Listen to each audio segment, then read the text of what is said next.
At aalis nga muna ako mga kabadis. Magpapakalayo-layo nga muna ako. Baka may mas magandang oportunidad sa atin doon. Masakit man sa akin pero kailangan muna natin magpakalayo-layo. Iwan ko muna saglit yung negosyo ko saka yung pagbablog natin. Kailangan din kasi natin magpakalayo-layo para makapag-isip-isip. Masaya naman din tong gagawin ko at para din naman sa akin to. Kaya samahan nyo ako sa unang flight ko paalis ng bayan namin. Hi mga kabadis, ako nga pala si Miko. Bali ngayong araw na nga pala tayo aalis. Samahan nyo nga ako kung saan nga baga talaga tayo pupunta. Bali may iwan nga muna natin yung negosyo natin saka yung pagbablog natin. Medyo malayo kasi yung pupuntahan natin kaya gusto ko malaman nyo kung saan nga ba talaga tayo pupunta. Dahil gusto ko din kasi makita yung mga bawat araw na may blessing na dumadating sa atin. Kaya naman ipapakita ko sa inyo yung kauna-una na sumakay tayo ng eroplano. At sobrang saya ko nga kasi unang sakay ko to ng eroplano. Dati akala ko hanggang pangarap na lang na makasakay ako ng eroplano. Pero may blessing na dumating kaya naman ito tinupad ni Lord yung pangarap natin. At ito nga isang oras na lang ay malapit na yung flight natin. Kaya naman naghanap muna ako ng mga kain natin. At grabe nagulat nga ako sa mga presyo ng mga pagkain dito sa airport. Grabe sobrang mamahal talaga. 200 nga lang yung budget ko, baka hindi pa abot sa bituka ko yun. At ito nga lang pala yung nakita ko murang-murang pagkain itong siomay dito. Kaya naman sabi ko ito muna yung ulamin ko at may baon naman akong kanin sa bacon. At buti na lang talaga nag-ready ako ng pagkain kasi mahal nga talaga yung mga pagkain dito sa airport. Ali 11:45 nga yung flight natin kaya may isang oras pa tayo para makakain. Hindi nga ako makatulog kagabi kaya naman sobrang aga natin dumating dito sa airport. Medyo kinakabahan niya ako kasi takot talaga ako sa matataas. Hindi ko nga alam kung ano bagay nararamdaman ko dito kasi kinakabahan ako na na-excite. Buti na lang talaga kasama natin dito si manager para naman may kasama tayo dito at wala akong kaalam-alam dito sa airport. Medyo biniting niya ako sa pagkain kanina kaya naman ito nagbaon akong pagkain para may kakainin tayo doon sa taas. Tamang silay nga muna ako dito at medyo kinakabahan na ako. Parang pag nakikita ko palang aeroplano parang nalulula na ako.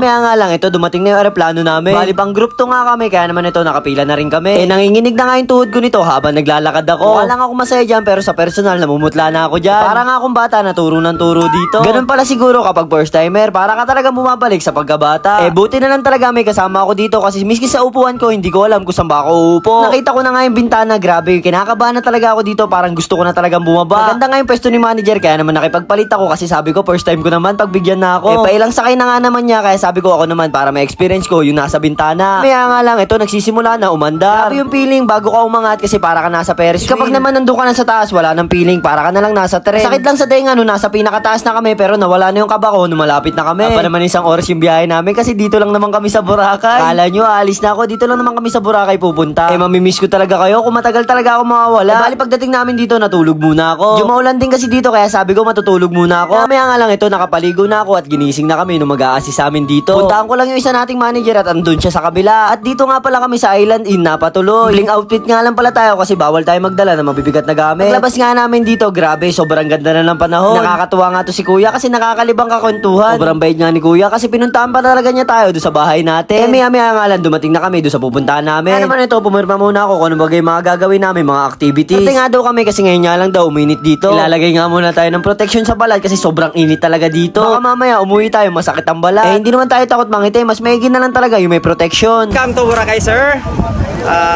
Welcome po sa company namin, Mega Parao. Shoutout ko nga to si kuya kasi sobrang galing niya makisama tapos sobrang galing pa niya magpicture. Maya nga lang ito, sumakay na rin kami dun sa bangka. Pinuntahan lang namin tong kabilang island, grabe sobrang ganda dito. Yung mga magpipicture na nga din pala dyan kaso nga lang magbabayad lang kayo. For donation lang naman yung babayadan nyo. Gulat nga ako sa mga bahay dito kasi sobrang gaganda. Tapos ito, dadaling lang kayo sa gitna tapos magsiswimming lang kayo. Grabe, sobrang alat nga lang talaga ng tubig dito, sobrang sakit sa ilong. Maya nga lang ito, natapos na kami, pupunta kami doon sa isa pang island. Grabe, pagod na nga ako nito kasi 3 oras na rin kami paikot-ikot. Sobrang haba na nga ng video ko, baka lagyan ko na lang to ng part 2. Dami pa nga kaming gagawin dito ng activities na matutuwa talaga kayo pag napanood nyo. Ipapakita ko din sa inyo kung ano bagay mga pagkain nila sa package nila. Madami pa nga ako ipapakita sa inyo na grabe mag-enjoy talaga kayo panoodin. Papakita ko na nga rin pala sa part 2 kung magkano bagay yung mga nagastos namin dito. Siya, ako'y magpapaalam na sa inyo mga kabadis hanggang sa muli. Kaya bye-bye! Ganito pala yung pakiramdam kapag lahat ng bagay pinaghihirapan.